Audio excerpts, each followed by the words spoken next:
Leafs failed to close it out in five. On to game six we go, Dave. Welcome into the Locked On Leafs podcast, part of the Locked On Podcast Network. It's your team every day. You're Locked On Maple Leafs, your daily podcast on the Toronto Maple Leafs. Part of the Locked On Podcast Network. Your team every day.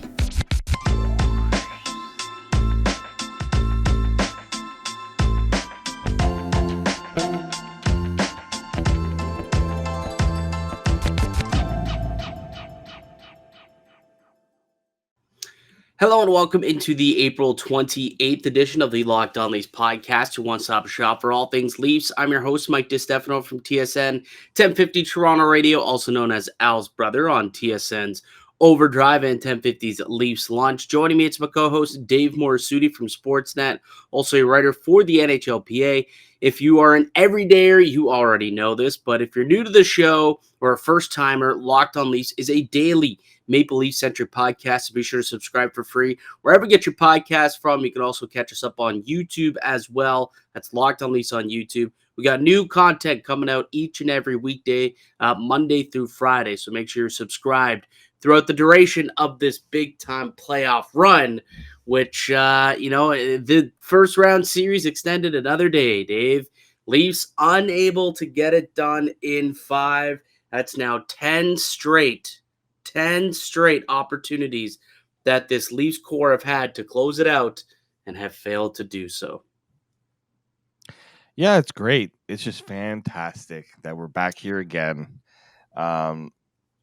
Look, I understand. This is the case of just the Leafs finally getting kind of the result that they deserved.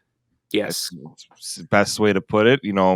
Yes, they won the last two games. They had won them. They had great comebacks, but it was also like they were playing with fire a little bit. And Tampa Bay knew that. And Tampa's like, if we can just stick to what we're doing, we're gonna get the result. And that's exactly what happened. I don't think people should be surprised about that. I think just what was disappointing is that the Leafs didn't change anything to make themselves put themselves in a better position in a game that would have eased a lot of nerves, a lot of concerns, and now we're talking about the same old thing again. That the famous two words, killer instinct. We're going to be hearing a lot about that over the next 2 days. Yeah, they didn't have the killer instinct last night. They were playing a little hesitant, a little bit on their heels as opposed to on their toes in the first, little bit of that game. And to your point, they did get the result that they deserved, and they've kind of gotten a couple of lucky wins here where they've come from behind and Tampa's took their foot off the pedal. Wasn't the case last night. I mean, they did get close. They made it 3-2 and they brought it to within one. Matthews scored late, but Tampa able to actually shut things down. Won a key faceoff draw, ultimately made it 4-2, and that was curtains, game over from there. How concerned are you now today than you were yesterday when you woke up that maybe the Leafs don't actually do this thing? Like, because now this is the problem with not closing it out in Game 5. Now you got to go back to Amalie Arena in Tampa, where that Tampa Bay they pissed away 2 games on their home building on home ice.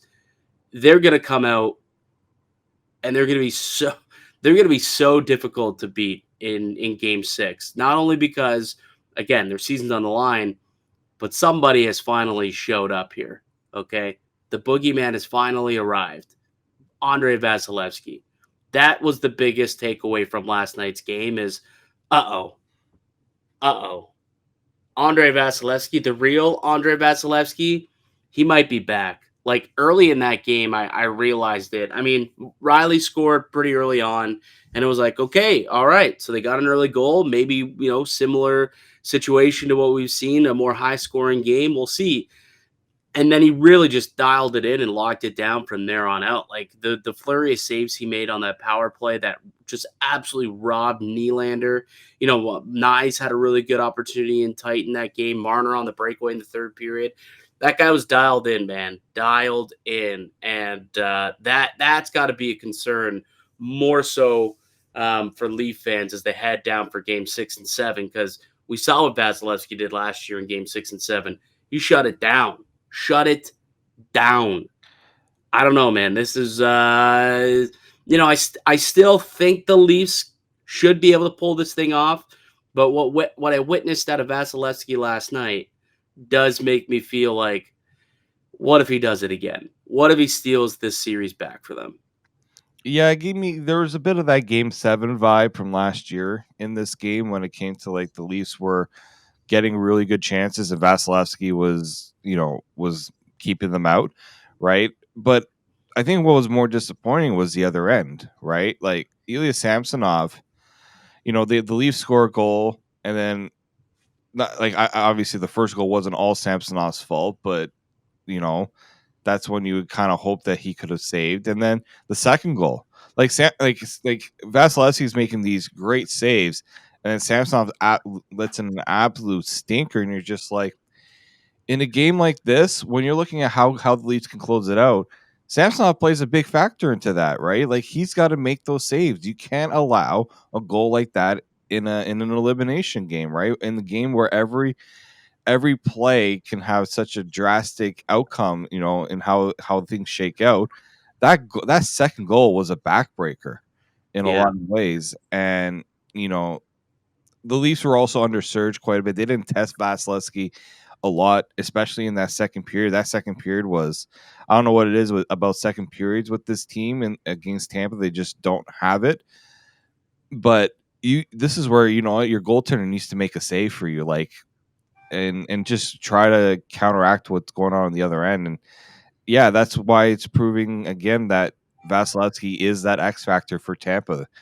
They have such great players, up front, but if Vasilevsky isn't at his best, we see what happens, and the Leafs are going to have to figure out a way to make things a little bit tougher on Vasilevsky. I know they haven't made it easy, but they got to find a way to make it a little more challenging and getting more traffic in front, right? Doing those things that they were doing in those comeback victories to get those wins. Yeah, I mean, you do got to give credit to Tampa, who played really well last night. Like Tampa, they realized their season was on the line, and they came out and they fought for every inch of that ice. They were not letting the bodies, sit in front of Vasilevsky as often as they were in games 2, 3, and 4. Right? They were out there. They were moving guys off their marks and winning a lot of those battles in front of the net, and even up top. Right? So there wasn't a whole lot that they were able to do. They were blocking shots too, right? There wasn't a lot of shots that were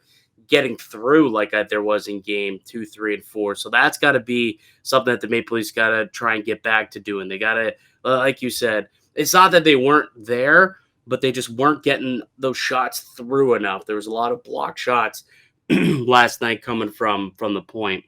But to your point, the that goal that he allowed on Cirelli, again, I mean, Justin Holl, that whole play was just a backbreaker. Like him going for a hit, missing it, allowing the easy break in, and then nobody picking up the guys in front of the net, and they were able to kind of stuff it into the back of the net. Like, I don't really know what the hell was going on there.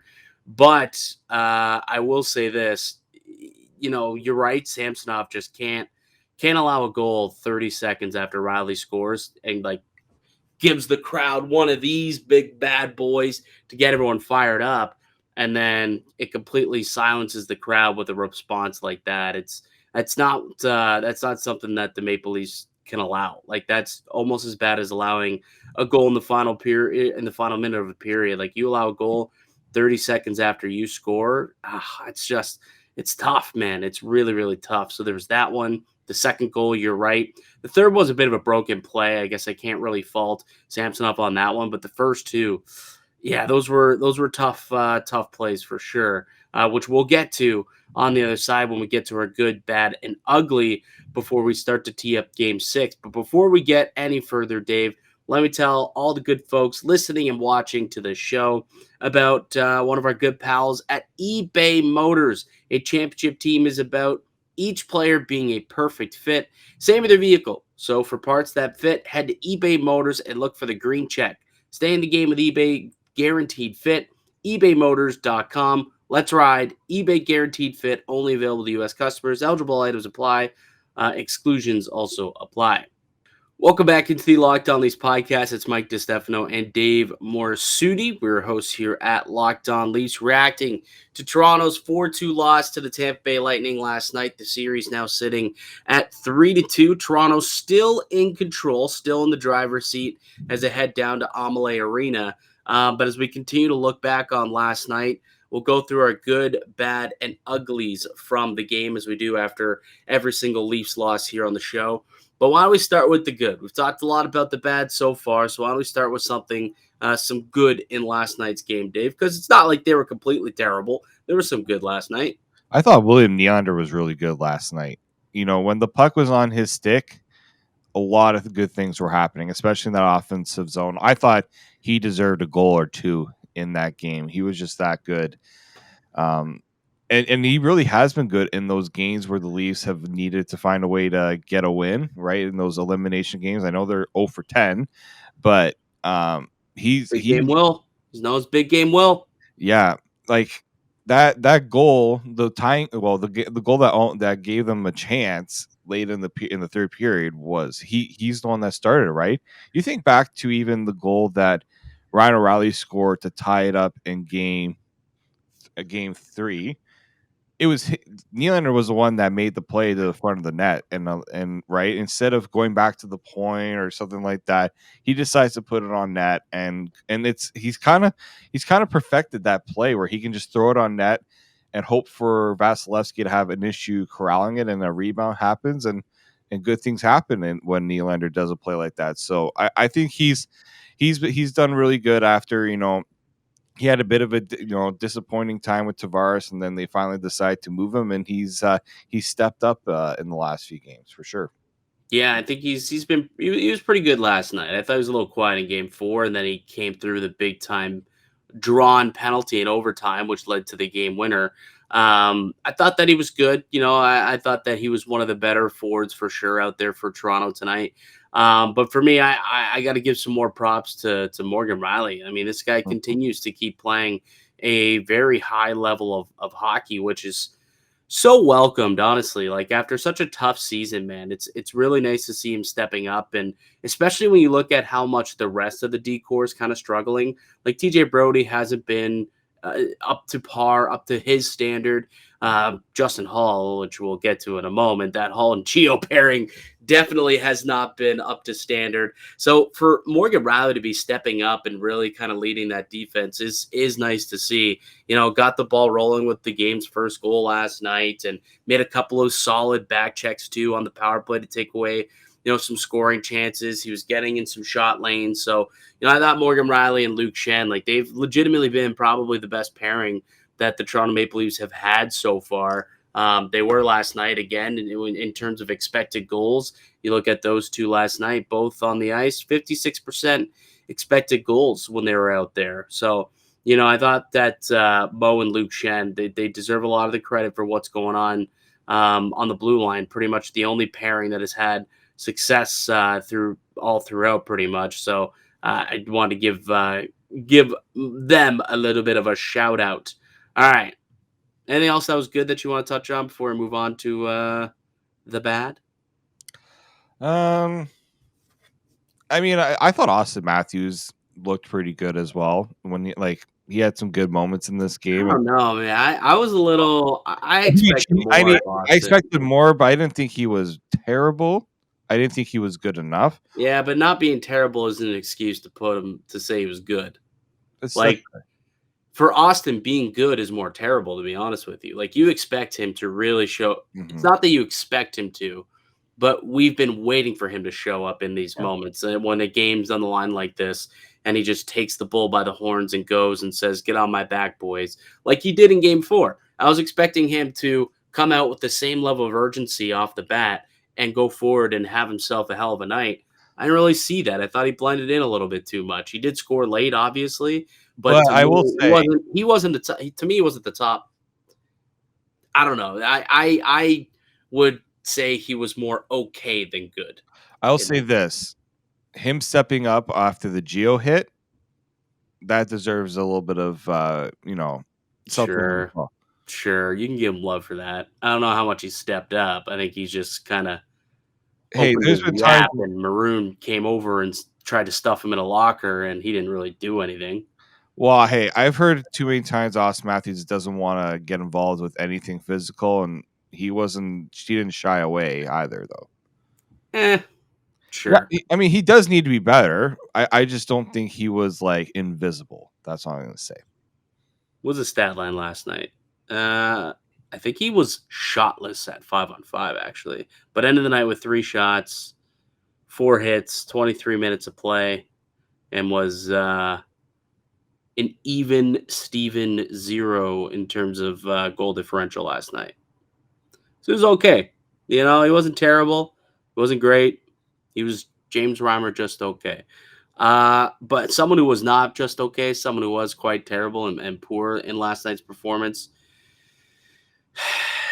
Justin Holl, man. You're gonna give him bad. I was saving him for the ugly. Well, the ugly was the 2-1 goal by Samsonov for me. I'll tell you that right now. But I mean, you could put him in the ugly for sure. On the ice for 3 goals last night, and a couple of them like pretty egregiously. He's not doing the right things. What do you think happens with Justin Holl going forward? Nothing, because you heard Sheldon Keefe talk about how I'm going to bring up the quote that on Mike Stevens' question, which is him basically saying, Justin Holl has been on the ice for, I think, was it 73% of the goals? Yeah, 14 out of the 19 or 20 goals that Tampa's scored so far in the series, Justin Holl's been on the ice. And, what's kind of the message with Timothy Liljegren sitting up in the press box, which I don't think that's how I would have asked the question. I probably would have just spotlighted it on Justin Holl. And he said, well, he's not the only one on the ice when those goals are scored. True, but he is on the ice when all those goals are scored. Like it's kind of you can put the blame on everybody on the ice in that situation. And you could put the blame also on Giordano too. I It's get the pairing. The pairing, like the pairing itself, has been a big issue throughout this entire playoff. Like, and the weird part is there's been stretches where that pairing has played some really good hockey, but that has not been this stretch here at all. Even when they're playing against third, fourth line minutes, like they're losing those minutes. It's not good. It's just not a good situation. And Giordano's kind of looking a bit his age, like maybe the hard minutes that he had played through the regular season, maybe getting to him. They're catching up at this point, and Justin Holl can't anchor a line. So when Gio's, not playing up to his standard, that's gonna fault Justin Holl too, right? Gio can't make up for the mistakes that Holl, makes, and then those start to compound, and then Alex Kerfoot's unable to get to his man, and then boom, there you go. They end up scoring on that goal there. Like there's a bunch of compounding mistakes that are happening when this pairing's out there. So yeah, it's not just Justin Holl, but if Justin Holl doesn't make that mistake, other people aren't forced to have to cover for him. And then all of a sudden the puck's probably not in the back of the net if that original mistake isn't made. So I don't know. I still think I actually think that it's time to make a change. And I know I've been pretty high on Justin Holl. Not high on him, but I've been more lenient with Justin Holl than most, and I've understood why he's in the lineup, the value he brings to the lineup. But it's not all too valuable when you're giving up goals. Like, I know he plays the most amount of time, like on the PK, and he plays some hard minutes, but when he's allowing goals playing in those minutes, that doesn't really matter, does it? So I think I'm getting to a point now where I am willing in Game 6 to go to Liljegren. I just think that we've seen some decent play out of Giordano and Liljegren. And I think one of the bigger things that the Maple Leafs are having a tough time doing right now is getting the puck out of their own zone. Like if you listen to the post-game press conference, a lot of what Morgan Rielly is saying, what the coach is saying, what Auston Matthews is saying is, they got to get their puck out of their zone a lot better. Like their exit rates are really low compared to where they should be. And Liljegren is a much more efficient puck mover than Justin Holl. So I also think just for what they are struggling to do, Liljegren would probably help out in that aspect a little bit more than Justin Holl would at this point, especially when he's battling his confidence. So I think I'm getting ready to make that switch. And last night's game, when you're on the ice for 3 goals and you're just not playing well, I think a night in the press box would suit him and suit the team a little better, to be honest with you. I'm gonna add 2 more points to that, and not just that I'm getting ready, I'm ready for it. Um, it's not just the play in the defensive zone and trying to get the puck out. It's also in the neutral zone and trying. Like, I think the big issue with Hall and Giordano is they're having a hard time with the speed, Yeah. pace of play of the Tampa Bay Lightning, and that a lot of that starts in the neutral zone because Tampa's going to come up with speed. You look at the goals that were allowed when Justin Holl and Mark Giordano are on the ice. A lot of it starts with, I look at, Justin Holl failing to make a play on a guy who has the puck in the neutral zone, having to turn back, and he's out of position. Loses his stick, and it took 45 minutes to pick it up. Like, yeah, the Nick Paul goal, he has a chance to make a play on a hit, fails to make the hit, and then loses his stick. He's out of the way. There was not a single defenseman in sight on that goal. Right? It was the fourth line forwards that had to do the defending down low. I don't know about you, but that's not really ideal. I understand it's a team effort and you have to all defend. Is that the Paul or the Cirelli goal? I can't remember. That was the Paul goal because Zach Aston Reese decides he wants to play Pele with the puck. Right. Kicks it. It hits Right. Nick Paul. Nick Paul shoots it. Zach Aston Reese, in his credit, blocks it. And then David Kampf takes Ilya Samsonov out of the equation. I don't know what happened there. That was a broken play. I mean, once someone goes to shoot it, Samsonov's trying to make that save, and then all of a sudden, the shooter has a whole new angle and an extra shot, and that's a broken play. I mean, that is what it is. But again, that play doesn't happen if Justin Holl finishes his check and separates the man from the puck instead of letting, I think it was Hagel potentially. I think it was No. It Anyways, whoever it was, letting him, skirt right past him, right? Like he goes to hit the guy, and instead he just kind of skirts right past him and keeps skating through the contact. And now Justin Holl's out of position, no stick, and next thing you know, the puck's in the back of the net. Like, yes, that the play started by Justin Holl not erasing that zone entry, right? That zone entry denial was not there, which could have completely stopped that from happening. And that was a big goal. Like, that was the insurance marker that technically turned out to be the game-winning goal. Like, that was a big goal, and that was a big play, and he whiffed on it. Yeah, and you look at the second goal, it's because Justin Holl decides to turn one way, but it wasn't the right way, and he gets beat. It gives the shooter a clean path to the net, but it's also the stretch pass, right? Bogosian makes that stretch pass to Yzerman, and Justin Holl does nothing to kind of shut the play down. He gives Yzerman the path. He gives him positioning on that. It's plays like that really that's where I'm like Justin Holl is really struggling, and I don't know how it's going to change. And Tampa understands that, and they're exploiting it. A lot of media members saying right now Justin Holl he's being exposed by this Tampa.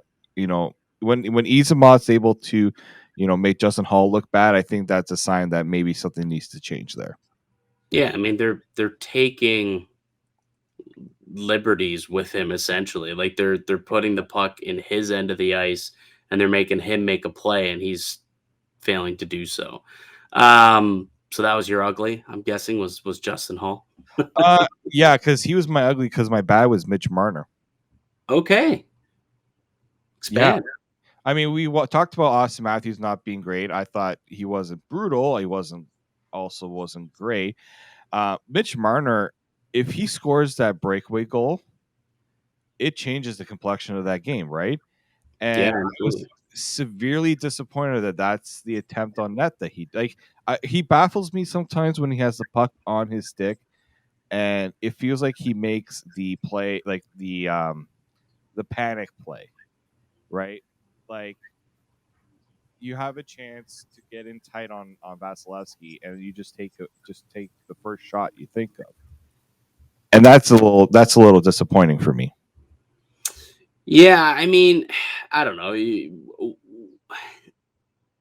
What were you expecting him to do on that play? Like, I guess he could have deked him, try to deke, but I don't know. Vasilevsky one on one, it's a pretty daunting task. I don't It know. is. No, it is. But yeah, I've tried to make it a little tougher on the guy. Yeah, I mean, he's been beat though clean, right? Like that's kind of been the book on him. And I know with traffic and whatnot, but he's been beat. And I think what was it last year? His blocker side was an issue somewhat. So he tries to shoot blocker side, and yeah, unfortunately, was unable to score. And yeah, I mean, I didn't think Mitch Marner played very well either last night. I didn't think he was awful. I thought the line was okay though. Like the him, Tavares, and Nyes. I thought Nyes had a couple of good opportunities. I put Nyes in the good category actually. Tavares was good too, I thought. Yeah, He I thought that maybe he was kind of looked decent. silly at times in that game, but it's just they weren't able to get production. I just thought I expect more from if we're gonna expect something from Auston Matthews, we gotta put Mitch Marner in that category too.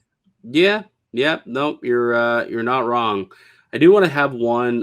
Just not that I am coming to the defense of Justin Holl, but if you look at his on ice save percentage, so when he's on the ice, like Ilya Samsonov isn't helping him out either.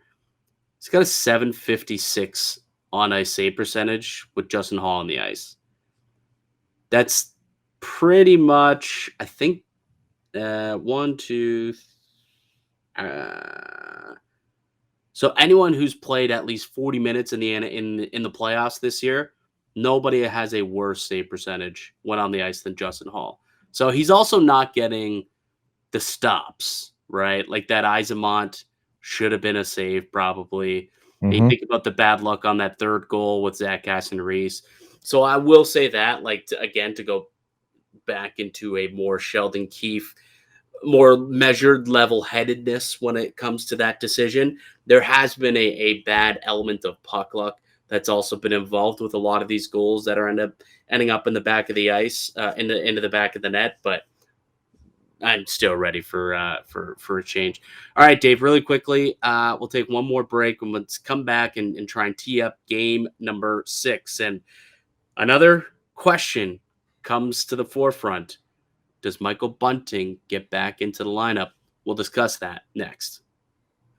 Welcome back into the Locked On Leafs podcast. It's Mike DiStefano and Dave Morassutti. All right, we've had a full night to sleep on game number 5, and we're on to game number 6 now. And the Maple Leafs still in the driver's seat, up 3-2 in the best of 7. 2 more kicks at the can to try and close it out and advance to the second round for the first time since 2004. Game 6 tomorrow night. I think the big question going into it is going to be the same one that was going into game 5 that Sheldon Keefe will have to ask himself: to play or not to play Michael Bunting. What say you, Dave Morassutti? Well, we said that it's tough to take anybody off that fourth line. I think you could definitely make the case that one of those guys should come out for Michael Bunting at this point. I think you need to be Can able I to. hold on before you're right? Mhm. We need to say something right now because I keep seeing it all over the place. Yep. People are like, "Oh, Bunting can't come in," or "Oh, Nyes can't come out." The question is not Bunting for Nyes. Nyes is it. It's never been that. No. It's never been that. Not like I know that Bunting came in or Nyes came in for Bunting, but Bunting is not coming out for Nyes to go, or Nyes not coming out for Bunting to go back in. No. For anybody in Leafs Nation who has that thought, and it's like, oh, Bunting can't come in. Nyes been awesome.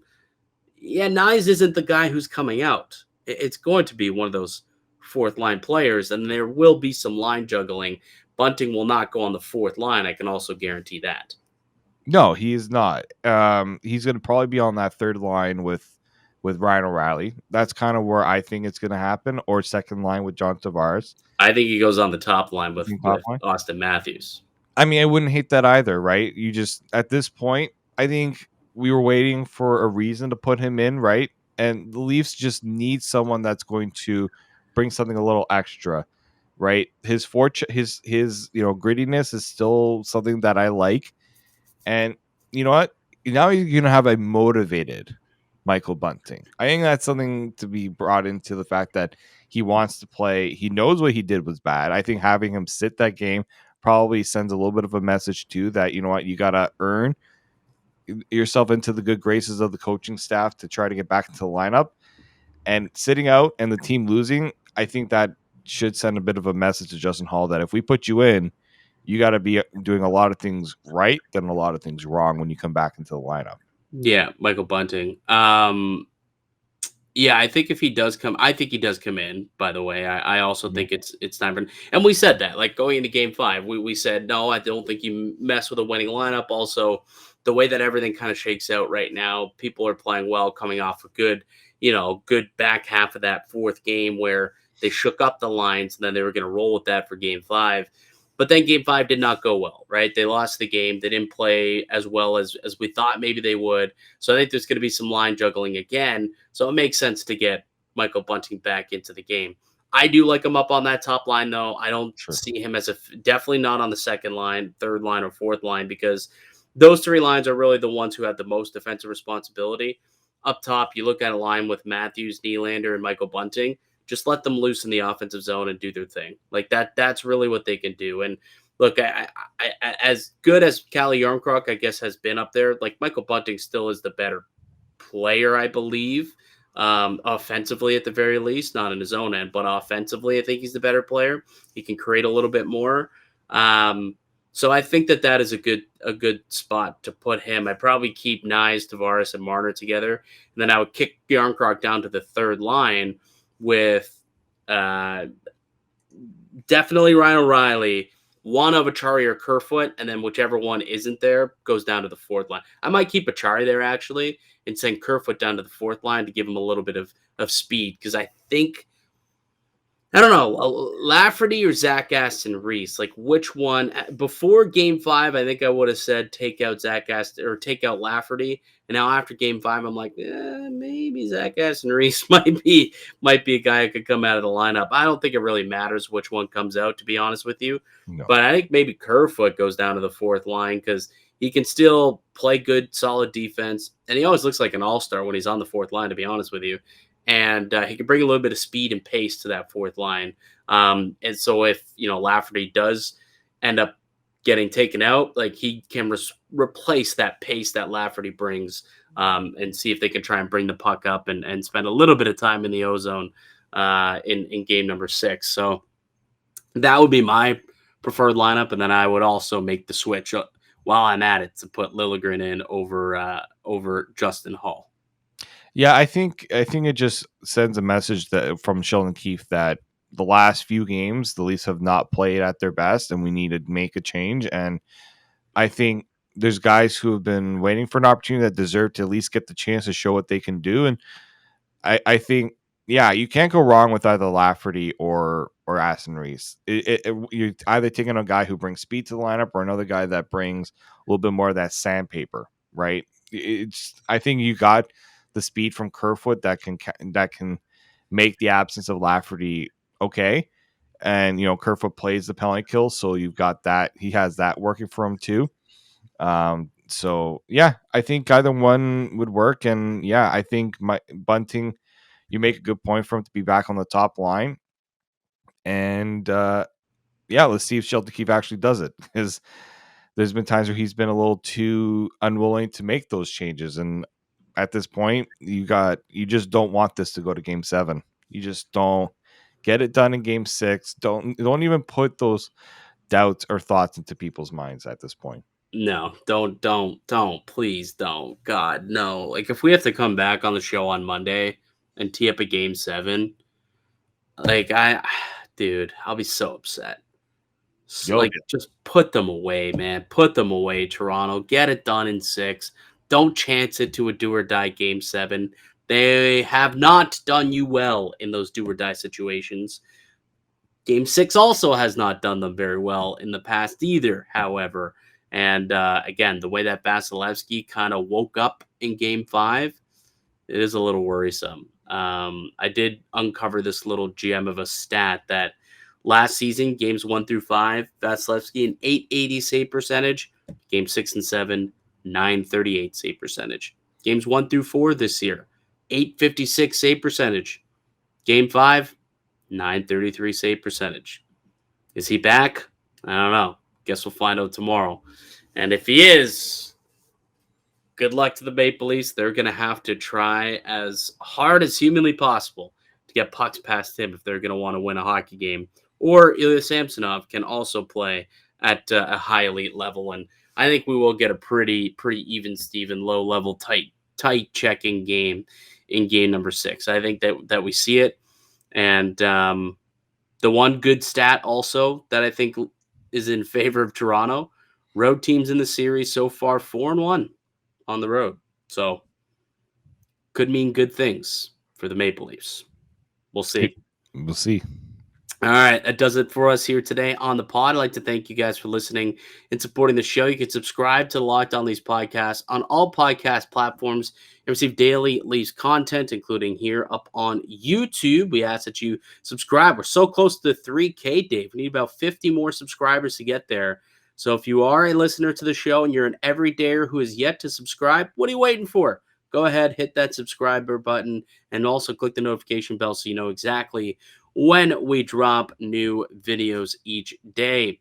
All right, we'll be back with another episode for y'all on Monday. Hopefully by then, the Leafs have closed the series out and we could start a celebration, and then we could start to look ahead to round 2. But until then, keep it locked right here on Locked On Leafs.